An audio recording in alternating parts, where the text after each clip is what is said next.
Donc l'Observatoire des saisons, c'est un observatoire national des effets du changement climatique sur les rythmes saisonniers, de la faune et de la flore.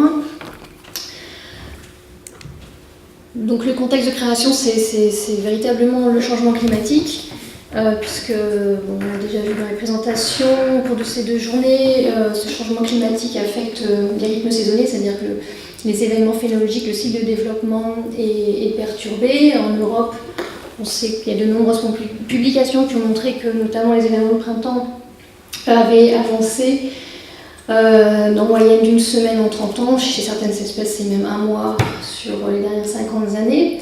Donc l'objectif de cet observatoire, c'est de suivre ces événements phénologiques sur le long terme. Alors cet observatoire, il est né en 2006 sous la forme d'un GDR, un groupement de recherche du CNRS. Il est maintenant système d'observation dans l'OSIOREM et dans le SORE Ecoscope. Donc en 2006, c'est un réseau de chercheurs qu'on a monté, une vingtaine d'équipes de recherche impliquées dans ce réseau d'observation. Et en 2008, ce GDR a créé un programme de sciences participatives, donc qui s'appelle l'Observatoire des saisons également, et qui invite le public, le grand public, à réaliser les mêmes observations que font les chercheurs.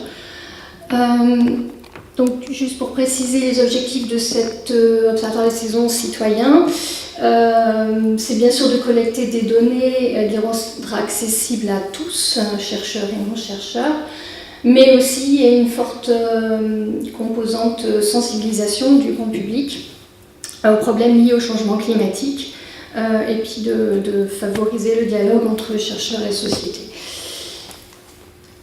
Donc les protocoles suivis par les chercheurs et les citoyens sont à peu près les mêmes. Ce qui change surtout, c'est que le nombre d'espèces suivies par les chercheurs actuellement enfin, si on retrace ça dans l'histoire, plus important que les espèces observées par nos concitoyens. Donc là, vous avez un échantillon des espèces observées par le grand public. Donc on a surtout des arbres, mais aussi quelques herbacées, et puis des animaux, oiseaux. Depuis cette année, amphibiens, reptiles, quelques insectes.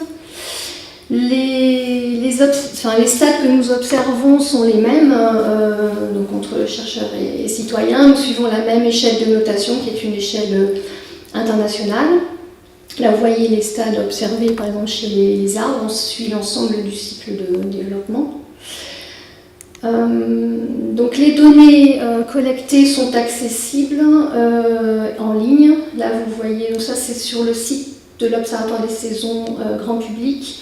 Donc, les données sont visibles instantanément. Ça, c'est la base de données qui est gérée ici au CEF, donc à laquelle vous accédez aussi via l'OSIOREM, qui sont les données compilées par les chercheurs et les données acquises par les chercheurs dans chaque année. Donc, pour donner quelques chiffres, ici nous avons une base de données qui remonte à 1350 avec environ 160 000 enregistrements sur plus de 600 espèces et environ 1000 sites suivis.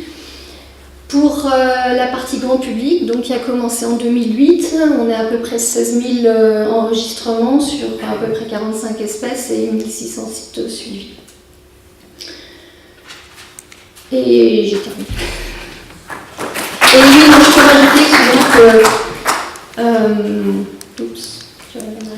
que ces données sont bien sûr, comme elles sont accessibles en ligne, elles sont utilisées à des fins de recherche, donc ont été utilisées pour différentes publications scientifiques, mais elles sont aussi utilisées pour créer des indicateurs, notamment pour le ministère de l'Environnement, pour l'ONER, les indicateurs de l'impact du changement climatique sur les espèces plutôt sauvages.